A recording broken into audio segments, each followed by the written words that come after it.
ગુજરાત વિધાનસભાને બોમ્બથી ઉડાવી દેવાની ધમકી મળ્યા બાદ ARV ન્યૂઝની ટીમ પહોંચી છે ગુજરાત વિધાનસભા ખાતે।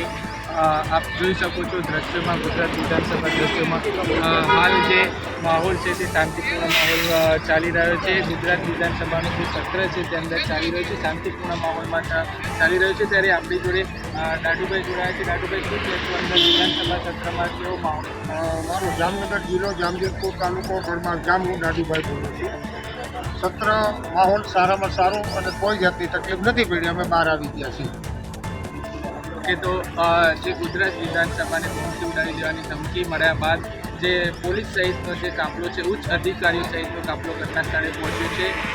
બોમ્બ સ્ક્વોડ, ડોગ સ્ક્વોડ સહિતની ટીમો પણ ઘટના સ્થળે પહોંચી છે। સઘન ચેકિંગ હાથ ધરવામાં આવ્યું છે। વિધાનસભા સત્ર હાલ શાંતિપૂર્ણ માહોલમાં યોજાય તે માટે પોલીસ દ્વારા પણ યોગ્ય તકેદારી રાખવામાં આવી રહી છે। Sunil Parmar, ARV news, Gandhinagar.